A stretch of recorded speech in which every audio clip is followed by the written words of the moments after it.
Presiden Joko Widodo digugat ganti rugi 5.246 triliun rupiah oleh Habib Rizik Syihab dan kawan-kawan.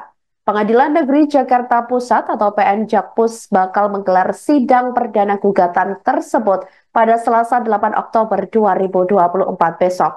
Berdasarkan informasi di laman Sistem Informasi Penelusuran Perkara Pengadilan Negeri Jakarta Pusat, sidang bakal dimulai sekira pukul 10.00 waktu Indonesia Barat, yakni dengan agenda pemeriksaan legal standing dari para pihak.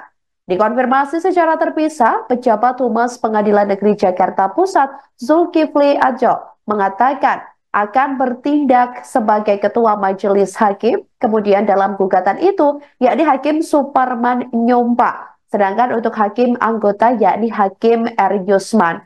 Diberitakan sebelumnya, Rizik Syihab bersama sejumlah pihak mengajukan gugatan kepada Presiden Jokowi ke PN Jakpus. Gugatan itu dilayangkan melalui Tim Advokasi Masyarakat Anti Kebohongan atau TAMAK. Gugatan ini diajukan lantaran Jokowi dianggap melakukan perbuatan yang melawan hukum berupa rangkaian kebohongan yang dilakukan selama periode 2012 sampai 2024. Gugatan terdaftar pada tanggal 30 September 2024.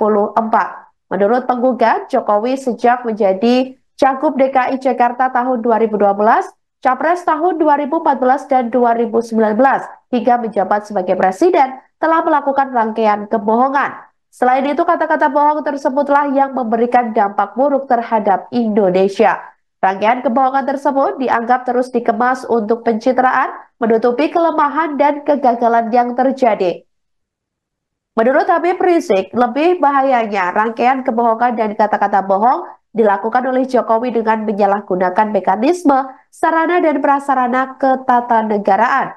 Menurut penggugat, bila kebohongan dibiarkan tanpa ada konsekuensi hukum, maka akan mencoreng sejarah Indonesia, yakni yang menjunjung nilai-nilai kejujuran dalam kehidupan berbangsa.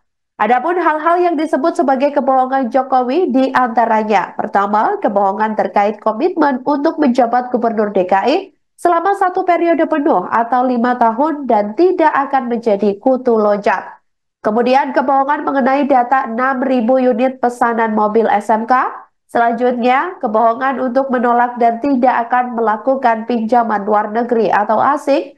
Lalu kebohongan akan melakukan swasembada pangan. Kebohongan tidak akan menggunakan APBN untuk pembiayaan sejumlah infrastruktur seperti kereta cepat Indonesia-Cina atau KCIC. Serta kebohongan mengenai data uang 11.000 triliun yang ada di kantong Jokowi. Karena kebohongan-kebohongan tersebut, para penggugat meminta Presiden Jokowi membayar ganti rugi material sebesar nilai utang luar negeri Indonesia periode tahun 2014 sampai dengan tahun 2024. Kemudian untuk disetorkan kepada kas negara atau nilainya 5.264 triliun rupiah tersebut. Ia pun meminta agar negara menahan pembiayaan atau tidak memberikan rumah sebagai mantan presiden kepada Jokowi. Begitupun meminta negara untuk menahan atau tidak memberikan seluruh uang pensiun Jokowi. Merespon hal tersebut, staf khusus Presiden bidang hukum Dini Purwono meminta upaya hukum yang disediakan oleh konstitusi tidak digunakan secara semena-mena hanya untuk mencari sensasi maupun provokasi. Ia menuturkan sejatinya pengajuan upaya hukum merupakan hak bagi setiap warga negara. Namun menurutnya setiap upaya hukum harus dilakukan dengan serius dan bertanggung jawab. Dini juga menjelaskan masa pemerintahan Presiden Jokowi 10 tahun lamanya tidak lepas dari kelebihan dan kekurangan. Namun ia meminta masyarakat yang menilai sendiri terkait kinerja dan pengabdian Presiden Jokowi kepada masyarakat, bangsa, dan negara. Istana, dikatakan oleh Dini, tidak bisa memberikan tanggapan lebih jauh karena gugatan dilayangkan ke pengadilan negeri. Download Tribun X sekarang, menghadirkan lokal menjadi Indonesia.